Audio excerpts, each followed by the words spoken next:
This is AEW Unrestricted. I'm Will Washington, also with Aubrey Edwards. As always, this is, we're just continuing to be into a new year. It's 2024, and we've got so much to do, so much to talk about, and we've got such a cool guest on today's show. Yes. I want to intro this guest because I actually know her very, very well. This is a fun one because as of very, very recently, like yesterday, we released the worldwide launch of our latest mobile game, AEW Rise to the Top.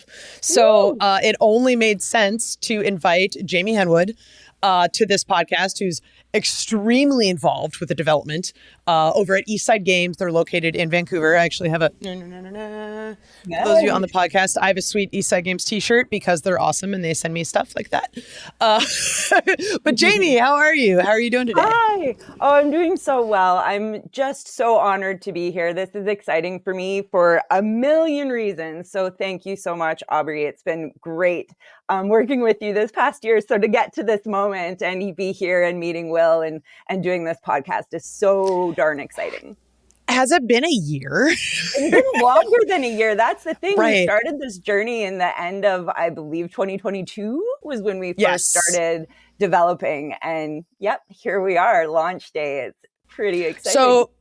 So give us a little rundown. What's the elevator pitch of Rise to the Top for those that maybe haven't downloaded yet? By the way, available on the App Store, available on the Google Play Store. It's worldwide now. So if you're listening to this, you can probably freaking download it. So give us a little summary of the game for those that aren't familiar with it. Yeah. Okay. So AEW Rise to the Top is the latest mobile sensation. It's an idle battle game. So that's really exciting. Eastside Games is famous for idle games. It's a monetary system. It's generating cash, you're building businesses, those kind of things. That's an idle game. So we've developed this really cool new feature in our idle called Battle. And when AEW, it's like, what could be a more perfect genre or IP to do a battle idle game? So essentially what that means is you get to be part of AEW, from backstage to booking matches, to picking your characters, to everything. You're a part of the show. And I think as a fan, that is the most exciting part of our game, is the people sitting in the crowd are what this is for, right? We know what moments excite them, and trying to give them that experience in their hand from start to finish. That's what I was trying to capture. So I guess that was way longer than an elevator pitch. Sorry, buddy. Oh, it's fine. Totally fine. No, and honestly, have you ever been on a long elevator ride? You can... We're going to the 100th floor, guys. Yeah, exactly. Totally works. Talk to me about, well, first off, as a game developer, how did you get involved in gaming? Wow. Okay. So I had a early wrestling career. We can go back We will get into that later. So for all of my 20s, I was in professional wrestling, and I never made a backup plan because guess what? Wrestling wasn't not going to work for me. That was a no-brainer. There was no plan B, stuff like that. And I ended up not being able to wrestle anymore. And I sat there and I was healing a lot from wrestling and from injuries and stuff like that. And what do you do when you're healing? I sat and I played video games, and I would get so immersed in these worlds that I was a part of because I couldn't do anything else. I was living very vicariously through video games. And my brother would get home after, and I would be like, I wish this character said this, and these guys did this, and this would be way better if it did this. And at that moment, he was going to Vancouver Film School for writing, and he was like, that VFS does a game design program. And I was like, what? You can make video games? It's such a silly moment when you're like, wait, you can get paid to make video games? Well, of course you can. So that was my plan B. In my early 30s, I attended video game school with all these, 20-year-old boys. I was the old lady in the class being like, well, I like Mario Party. What do you guys play? And they're like, you don't do Halo? And I'm like, oh my God, I'm so out of my league. But it really showed me that there's a game for everybody. There's a genre for everybody. Games is for everybody. So yeah, that's how I ended up in games after wrestling. And I ended up at ESG, which is just a beautiful company. I'm very lucky to be there. I like that we basically have the opposite stories of like you started in wrestling and moved to games, and then I started in games and moved to wrestling. It's almost like this is why we work really well together. I don't know. It's so easy to talk to you because you know everything. I get it. Yes. Let's talk about that wrestling career, though. So the Hart Family Dungeon is where you trained. So again, how did you get started at the Hart Family Dungeon? Okay, well, the first thing you need to know is that I was born in Calgary, Alberta. So once you're born in Calgary, it's kind of in your blood. You like two things. You like hockey and wrestling. That's it. And that's what you do. And being a Calgarian, the Harts are your people. Like they're everywhere. It's not just wrestling. They're at ceremonies. They're on the news. They're, the Hart House is this beautiful thing. So when you're born and you want to wrestle, that's all you think about is the Hart family and the dungeon. And I was actually fortunate. I went to school with some of Stu Hart's grandchildren, Ted and his siblings. And then TJ Wilson was one of my friends in school. So we, I was always the weird girl with wrestling pictures in my locker instead of like heartthrobs from like Teen Beat or whatever. So they'd always come up and I had Bret Hart in my locker and Ted comes up and is like, that's my uncle, And I'm like, whoa. So anyways, we became friends. It was so weird. And then, after I graduated from high school, me and my brother, we knew we wanted to do wrestling. He's a few years younger than me. So I waited for him to get out of high school and he was on a football team. And after practice one day, he puts on a t-shirt and it was a Stampede Wrestling t-shirt. And one of the guys on his football team is like, what, you like wrestling? Wait, I know this guy and trains at the Hart House, blah, blah, blah, all this stuff. He works for Stampede Wrestling. Why don't I introduce you? So sure enough, we got introduced to this guy named Kenny Johnson. And he introduced us formally and officially to Stampede Wrestling. And he became our first trainer. And eventually my brother actually, wrestling wasn't quite for him. Once you get in there and you see what a beating your body is constantly taking and realizing that you have to actually function in your real life. You have to be able to walk through the grocery store and you have to be, be able to do things. And it wasn't for him. And so I had a moment where I was like, do I leave with him? Do I stay? And at that moment, Bruce and Ross Hart were the Hart, brothers that were running the dungeon. And I just walked into Stampede Wrestling one night by myself and I went up to Bruce and I was like, hey, I'm here. My brother's not here. I don't know if you have a spot for me. I haven't really trained. He's like, well, let's fix that. Come to the dungeon.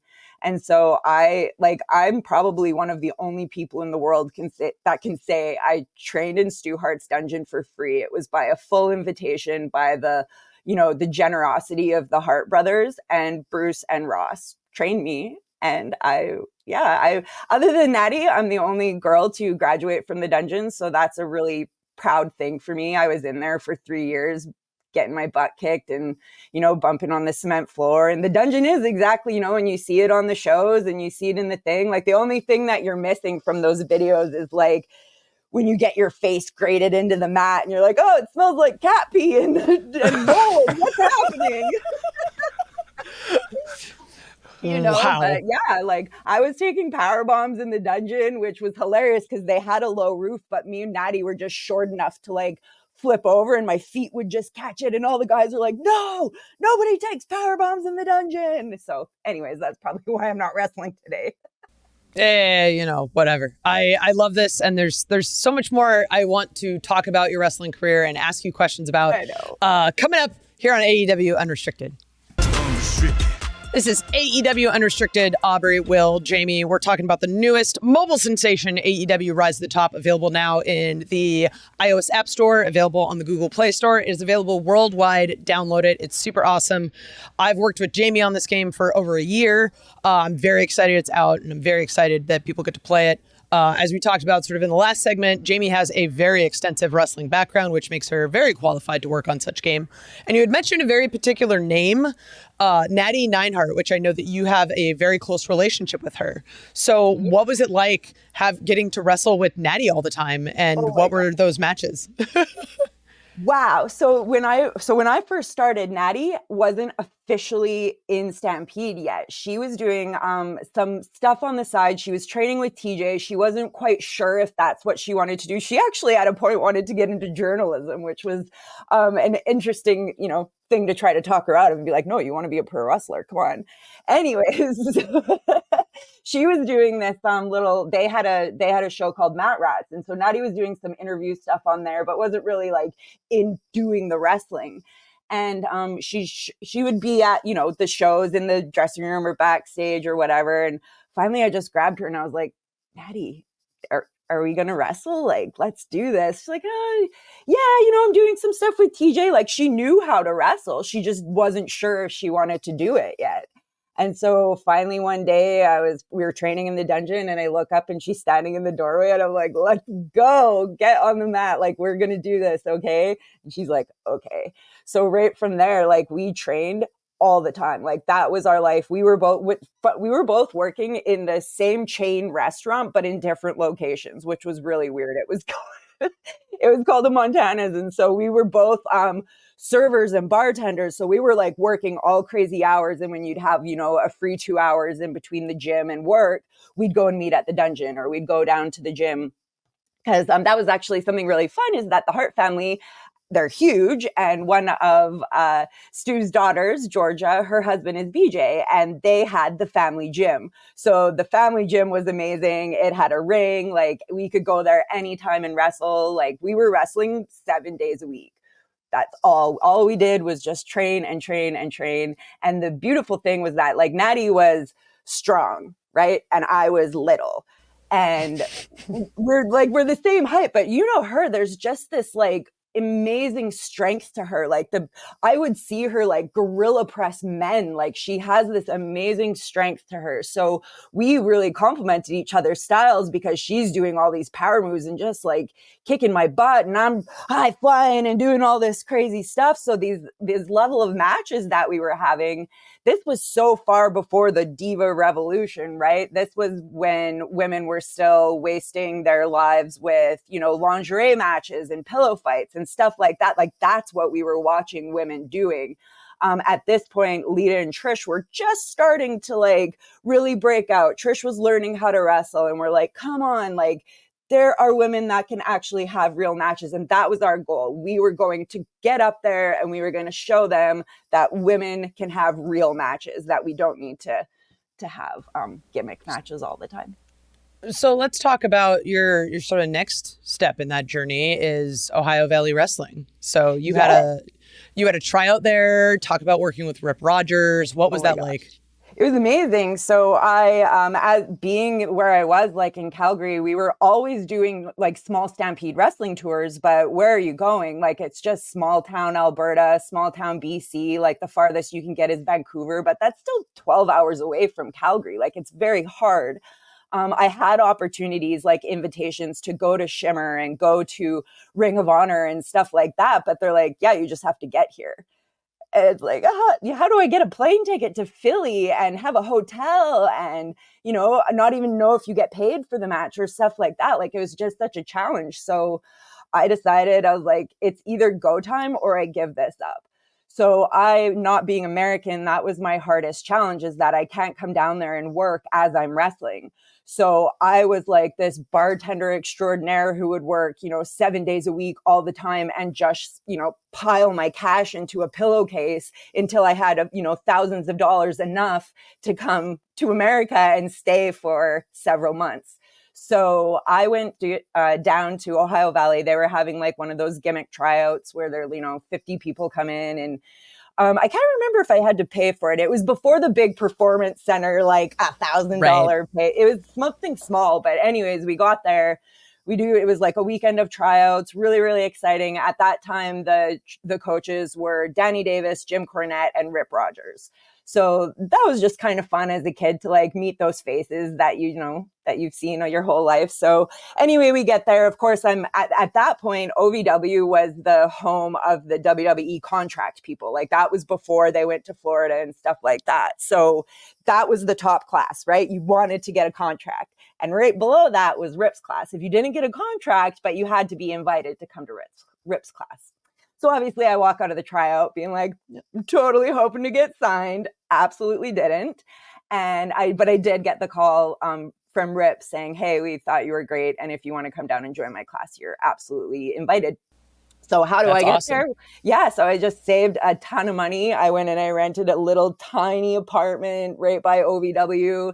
And I would just go there for like 4 to 6 months on money that I had saved. And then I would leave, keep my apartment there, pay for the apartment, come home, work like a maniac to just go back and do it all again. So I did that for about 3 years, going back and forth to OVW.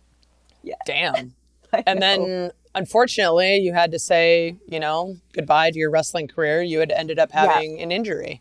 I did. I got, I was really careless, I guess, in my early days, those days with Natty, or not even Natty, but just choices that I made, like being smaller and being like, I can take any bump. I'm not scared. Sure, slam me on the floor, put me through a table, whatever. Nothing bothers me, right? Like that was kind of like my thing. That's why people are going to like me. I can do it all. But by doing it all, I made poor choices and I ended up getting 5 severe concussions within a short time of each other. I actually got 2 within 1 week of each other. I didn't care and I didn't remember these matches. Like I'm in the matches and I'm getting out of them and they're like, why did you call for a German? Why did you do these things? And I'm like, I don't even remember doing that, So it just got to the point where I was so sick all the time and like I couldn't even function now at work because I was so ill and dizzy and all of the rest. So Ross Hart actually set me up with a concussion specialist that the Calgary Stampeders use. So awesome. I went and I saw this fella and he was like, girl, you are in trouble. I was like, okay, but how much longer till I get better? And he's like, never. Like, you might never get better. What do you mean? And I'm like, but I could probably go out and have a match tomorrow. And he just kept like, I just kept trying to talk him into telling me that I could do it, I guess is what it was. And finally I walked out of that office and I'm like, I don't think he's right. So I went and I had another match, and that was absolutely the last match that I ever had because it was a disaster. Like, I don't remember any of it. I don't even remember being there. None of it, right? And then afterwards, what was the result? Well, I had a 10-minute match, and then I was like death sick, couldn't move for like months because I made these choices. So yeah, long story short, I got post-concussion syndrome, and it wasn't even a possibility anymore. Like for so long, I was trying to convince myself that, well, if I had the right partner and I took the right bumps, and that's not how wrestling works. You don't go in with 100 requirements before, oh, you can't do all these things to me, but we're going to go out and, tear the roof off this place. Like it's just not safe. So yeah. And then that's when I was like, okay, plan B. Oh, wait, I don't have one. You've got to prioritize your health. That's like the super important thing with wrestling. And these stories are always kind of scary to hear, but I think it's important to touch on because it's like it's a big deal and we need to take it seriously. So I appreciate you making that decision and ultimately having to, even though it's scary as hell to do a plan B all of a sudden when you're like, hey, I don't know what I'm going to do, but like your health is more important. So thank you for eventually making that decision. A hard one. So it was a hard one. It is a hard one. So we've talked a lot about your wrestling background, which I think adds a lot of legitimacy to this game and sort of the development of it. And I want to kind of guide the conversation back in that direction because we're so excited it's finally out worldwide. How does a conversation where you are an idol game development expert, sort of, you guys have done stuff in RuPaul's Drag Race, you guys have done stuff with Trailer Park Boys, you guys have a lot of experience working with existing IP. How does a conversation with AEW start? Right. So the interesting thing, so Eastside Games makes these idle games, and we usually work with a partner, and we make 4 of the games in studio. Well, there's about 4 games that we make with an outside partner and is also an IP game, and that's what AEW is. So we work with this wicked company named Game Masons, and that's Matt also and Cheyenne. Yeah, they're our developers. They're the ones that are like making the game that we're asking them to make, essentially. So Matt was our connection with AEW. I don't remember all the details, but I remember that through someone in his family, he knew Excalibur. And he was the one that was like, hey, let's maybe get this conversation going. So I know it was Excalibur and Matt that originally got it going. And we had worked with Matt previously on one of his mini golf games. So when he knew that AEW was potentially interested in building a game, he knew that he wanted to build it with Eastside Games. And like I was saying, the Battle Idol just fits so well with the IP that, yeah, that's how it came about. And in the studio, I was working, like I'm the lead narrative for the East Side Games studio. So I try to stay almost in live ops, just, keep the wheels going, make sure everything's there. But I also move over and help our partners develop from the ground up. So it took a long time for me to say goodbye to wrestling. So I have to say, like, when I closed the door, it took a long time to close it, but I closed it really, really hard because it wasn't something that I could watch every day and not have my mind start like trickling and being like, well, maybe I should get back into it. Or, like it was just almost sad for me. So when I kind of heard this, I was like, oh no, we're making a wrestling game. And oh no, it's like AEW, which is like I'll get into telling you, I think AEW is beautiful. And here's why it is. I've been a wrestling fan for so many years. And when there's only one business in town, it just is so boring. And the repetition of what I was watching all the time, I just wanted to see wrestling. I do want to see character development and beautiful storylines and all those wonderful moments that make the fans be engaged. I want to see that. And that's what AEW is. It's this wonderful, I can see anything. That's what I know, is that when I sit down to watch Dynamite, if I haven't seen what the card is coming up, I know that I can see anything that night and it could be amazing. But if perhaps I'm watching another show, I'm getting a certain thing crammed so far down my throat that I'm done, like this is exciting. So once I like knew that we were making this and like what your roster was, I was like getting so excited. And then finally ESG, knowing my background, they're like, look, you're on this game.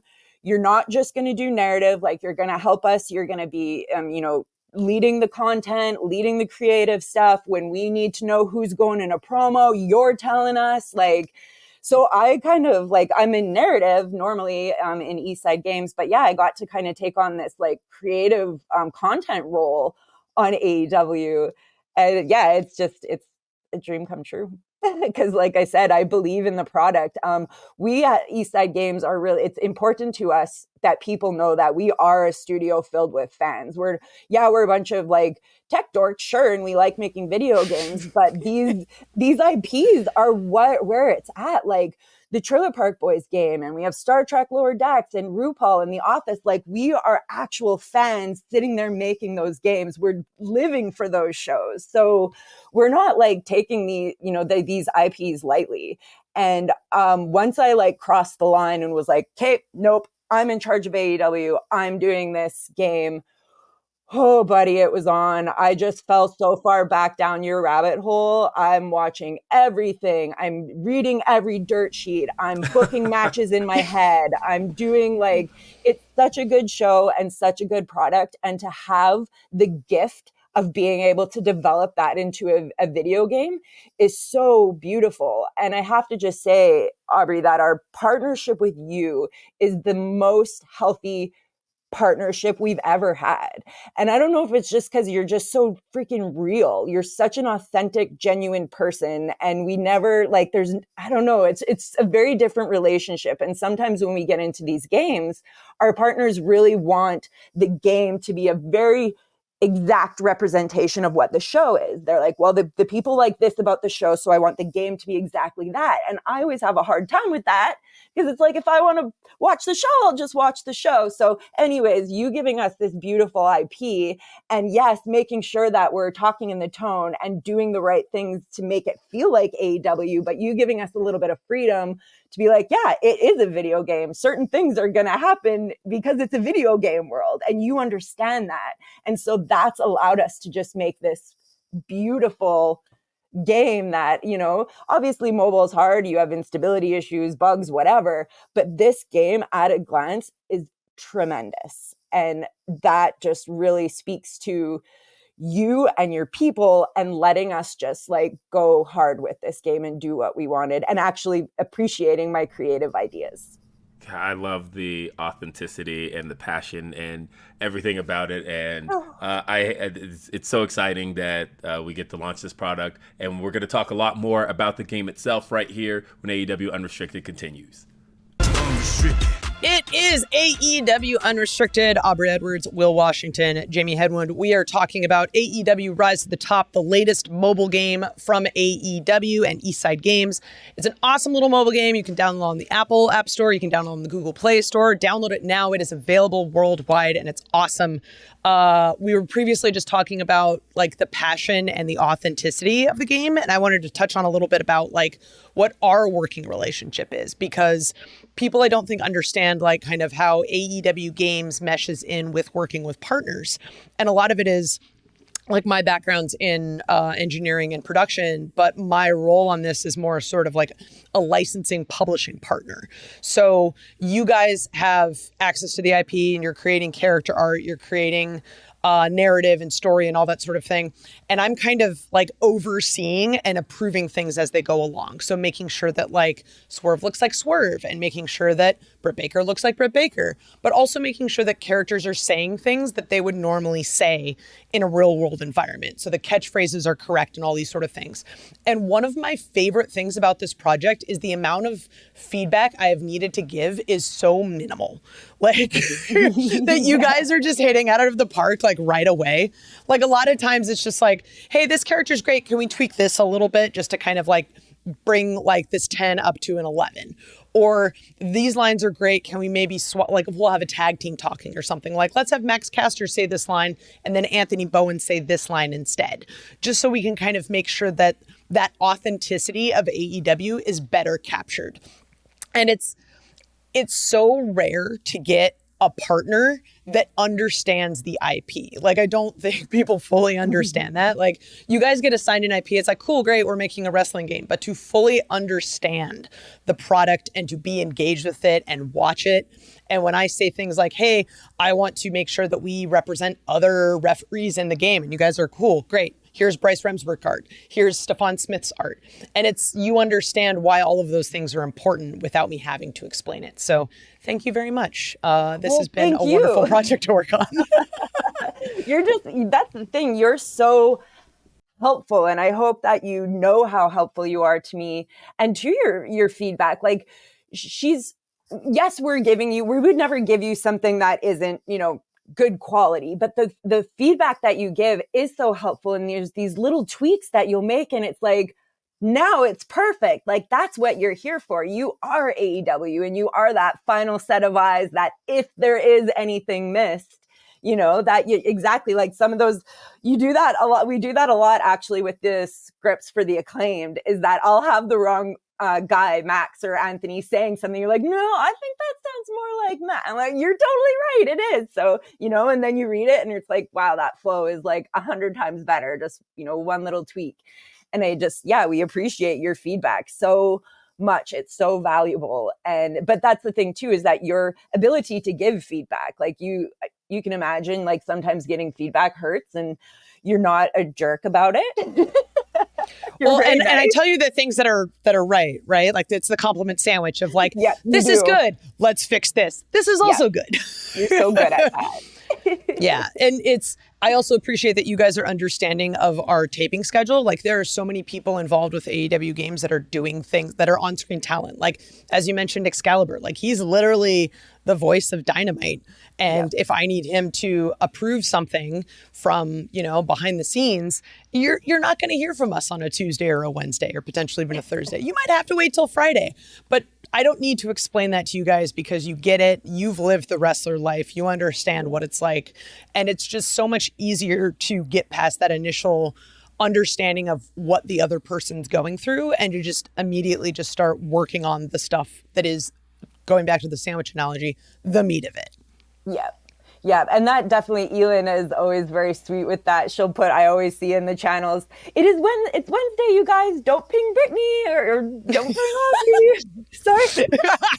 So fun note on that Yeah, fun note on that. We because all of my meetings with Jamie in the last year, she's been calling me Brittany. We're like, well, how long is it going to take before she gets my name wrong on this podcast? 36 minutes, guys. I did it. Yep. Kayfabe. It's fine. Yeah. Whatever. This is Aubrey talking. But yes, we are very aware of your schedule, and you're so good to us. So we try to, and too, it was really fun because we have some wrestling fans in our studio, but when we first got this IP, I took the kids to school. We were watching wrestling together. I was explaining stuff. You invited everybody to that show in Las Vegas, and they got to see how the show works and being backstage and just all these really exciting things. And that was what was important for me and my team, is that I get it. Not everybody is like a wrestling fan and, watching 3 shows a week. I get it. But if you're going to make this game, you darn well better be that person. And I started to get kind of strict with what I was expecting out of the team, because I wasn't, it's not something that I'm taking lightly. This is going to be perfect, and we are going to represent you as authentically as we can. And if you don't realize that as a member of my team because you're not watching the show, then watch the damn show. So, the people who necessarily weren't fans, like now we're all sitting around like fanboys on the Thursday morning meeting being like, so do you guys see Dynamite? What? And we talk about the show now every Thursday morning in our meeting. And it's pretty cool to see my people, their eyes get real big and they're, Jamie, did you know they do this at a show? I'm like, yes, I did know that. It's amazing, isn't it? So it's been really cute and fun just watching my team become these hardcore wrestling fans, not just like, I watch the show here and there. Like, no, we have like working mothers now that are like, no, where's that in Paige? I saw him on Dynamite the other day, and like telling us who should be on who should be on the show. No, that's actually really cool that you guys are that have become enthusiastic about the product. As a matter of fact, as soon as we go off of here, I have questions to ask you. But as far as from the game's perspective itself, how do you feel that's all manifested in the game? Like selling that to to somebody who's interested in downloading the game or might be on the fence. Definitely. So like I said, I want you to feel like you're having the experience, but in your hand when you wanted, maybe we don't have 2 hours to sit down and watch Dynamite, but I can have a little experience on my phone, right? So it's a nice vertical slice almost of what a wrestling show is, right? So you get in there, you get some story, you get like the intro from like the announce desk. They tell you what the main event is coming up. Then you get into some of the idle play. You start your matches, you get fans to watch your matches. And that's the point, is to kind of build up the arena and start all of the matches and make it to the main event. So in order to make it to the main event, you're going to have these little battles in the middle. So, and keep in mind, you're getting story beats probably 5 to 8 times in between this gameplay. So all of a sudden we go and we have a mini match, and you'll look, and as the game devs, we pick who your opponents are, and I assign that based on who I have going on in the story. So the players will start to acquire a roster, and they build up their roster, and they can upgrade guys and whatever. So now they look at the 3 opponents who are in the ring, and so based on skills, traits, powers, all that stuff, you get to pick your 3 players to go in and have the match. And then you watch the anime, there's an actual animation of the matches, you get rewards. And it really is like based on if you're upgrading your characters, like you're not always going to win the match. There's a strategy to like idle and battling, and like, who are you upgrading? Who are you spending your gems on? Stuff like that. So yeah, the fun, I always like to go back to the story because that's what I do. But I got to tell you, I get so excited about every moment of wrestling. It's not just like, I love slick moves. I love wicked technical wrestling. I could watch like Dean Malenko chain wrestle for 5 days straight and never get bored. Like, that's what I love. I love that kind of stuff. But also like there's moments, right? The entrance, I came out and I'm standing on the stage. Am I saying anything? How is the crowd reacting? I try to make those moments come in. And like, as you're walking to the ring, what would your character say? Like, do you say anything? Do you respond, defense? Like, I try to have all of those moments in there so that by the time you get to that gameplay match, you feel like you've been at the show. You feel like you've just watched someone's entrance. We had a promo. We had Tony Schiavone and Taz and Excalibur say something fun. Like, it's just this whole well-rounded experience that I think we've done really good at. And each day ends and the show packs up and you get on the road and you go to the next city and you do it all again. And it feels like you're on tour with AEW. I do like that at one point Taz says, and I digress. And I'm like, oh, yeah, no, this is accurate. This is 100% accurate. It's so good. My favorite things are when you just write, or like you just, her comments are just laughing. She's like, "That's he's spitting fire." Like she's. Some of the Christian Cage lines in this game are like, he would definitely say that on TV. Oh my God, a lot of the story stuff I've seen like popped me really good. The animations, though, I thought that's what really got me going, and the stuff that I was really feeling good about. And I wanted to talk a little bit about that in the design as well. About the the animations in the design and what came into what was the thought process going into that and the amount of work that went into going to it.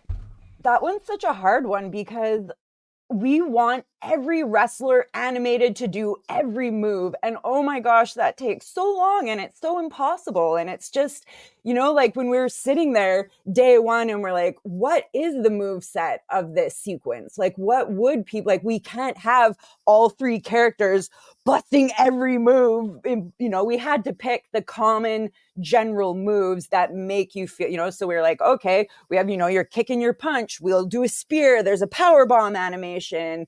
So everybody in the game will have these particular 5 animations so that they can have the matches. But then we'll give like certain characters a special one, like Kenny has the V trigger. So all of a sudden it'll trigger this really cool graphic and you see Kenny flying through the air with his knee and then boom. And then usually that's like a huge power move. So then the guy will fall. Typically ends up getting affected. I think one of the things that's important to recognize is that games are a balance of available resources, time, and what your scope is. So if you had unlimited time and money, you could make whatever game you wanted to. And that's just not the reality. Eventually a game has to come out. Eventually you run out of money and you need to actually get this thing out the door. But I think it's important to recognize that while you're making this game, you are making those choices to make this game feel the way it is. That you have those Kenny V trigger moments. That Tony Schiavone looks adorable in the game. Like I love the art style, right? He looks so good. My other favorite one was Jerry Lynn. Like when I got his art, I was like, I think it was like 1 a.m. We were somewhere like after a show. And I texted him, I said, hey, I'm going to show you something. And you literally can't show anybody right now. And I just sent him his character art. He's like, what? What is this? Like we have Renee Paquette. We have all of these other people in the game that are just, it's all of those little things that these are the choices you're making during development of how do we make this feel like an AEW product. And it's not just focusing on all of the wrestlers, it's all of the other people that go into this as well. And that was one of the things that I was really happy that we made that choice on this project. Well, it's a whole package. And that's the thing. The package your main event doesn't feel right without the rest of the gifts standing there with it. Like everything, you need the whole thing for it to feel authentic. And I'm so grateful that we were able to, get the speed. Like the art team is great and they're like pounding out assets like crazy. But as you know, things change so fast and you're like, okay, well, we're making this asset. I have him written into a bunch of stories. Okay, he's no longer there. Darn, what do I do? Yeah, like, that's always a tricky one.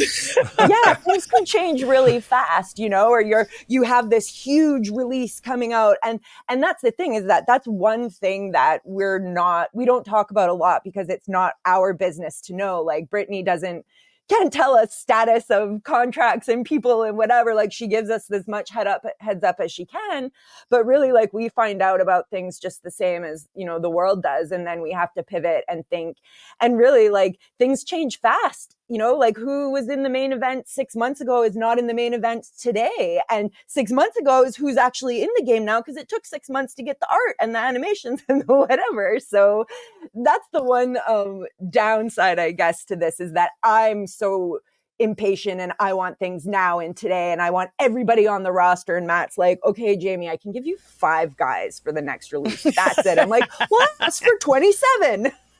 He's like, no. So you're right. Yeah, like in a perfect world, we'd have everything, but time, scope, budget, that's like the paradigm of game design. They all have to balance with each other. Otherwise you can't work. Yeah. It's challenging, but also rewarding. Yeah. And I just want to let you guys just give a nice shout out to somebody, is that I take a lot of credit for a lot of things, but I do have an amazing team behind me. And I do, like, I work with a great design team. Brian and Tristan are such superstars. Danielle is running our show behind the scenes. She is on top of everything.